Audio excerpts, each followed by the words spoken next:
Suatu ketika, Raja Fir'aun bermimpi melihat api membara dari Baitul Maqdis yang menghanguskan seluruh wilayah Mesir.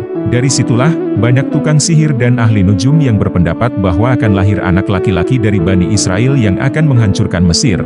Karena ketakutannya, Fir'aun pun memerintahkan agar membunuh para anak laki-laki yang lahir dari kalangan Bani Israel.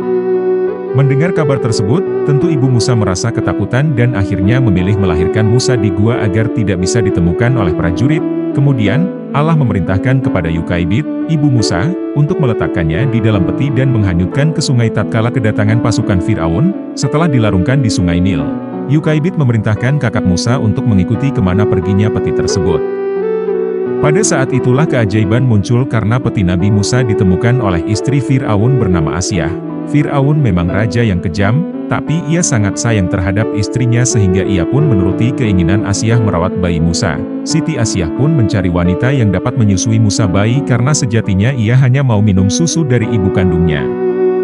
Mendengar kabar tersebut, Yukaibid pun merasa senang karena selain mendapat upah besar, ia pun tidak perlu khawatir Musa akan dibunuh.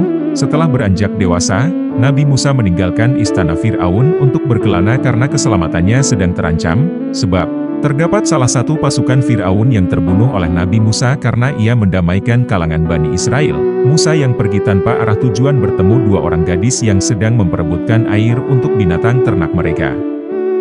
Nabi Musa pun berusaha membantunya dan ketika hendak pulang mereka mengundang Musa datang ke rumahnya. Nabi Musa pun bertemu dengan Nabi Syuaib dan ia menceritakan segala permasalahannya ketika di Mesir.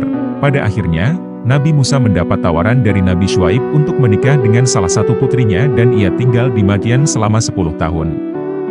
Suatu ketika Nabi Musa teringat akan kaumnya, Bani Israel, yang tertindas oleh Fir'aun dan ia pun memutuskan kembali ke Mesir untuk membebaskan kaumnya dari penindasan. Pada saat menerima wahyu, ia melihat ada cahaya putih dan suara yang dikhususkan untuk Musa. Nabi Musa juga meminta kepada Allah Subhanahu wa Ta'ala untuk mengangkat Harun, saudara sepupunya, sebagai rasul karena ia lebih lancar berbicara ketimbang Musa. Setibanya di Mesir, Nabi Musa mengajak Fir'aun untuk kembali ke jalan benar sambil menunjukkan mukjizat yang diterima dari Allah. Tentu saja, Fir'aun merasa murka dan ia pun memanggil seluruh tukang sihir yang ada di Mesir untuk melawan Nabi Musa. Namun, tidak ada satupun yang berhasil mengalahkan mukjizat Nabi Musa dan bahkan banyak tukang sihir yang mengikuti ajaran Musa. Fir'aun yang tidak terima itu menyiksa tukang sihir dan istrinya sampai meninggal.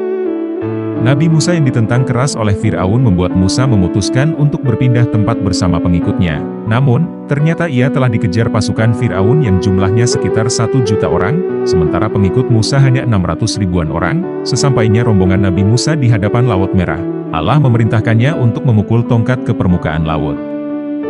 Atas kuasa Allah Subhanahu wa Ta'ala, air laut dengan ombak tergulung berubah menjadi laut terbelah yang mencengangkan mata. Nabi Musa dan rombongannya segera melanjutkan perjalanan hingga tibalah di daratan, sedangkan pasukan Fir'aun yang masih di tengah lautan akhirnya tenggelam tanpa ada yang selamat setelah Nabi Musa memukulnya kembali tongkatnya ke laut.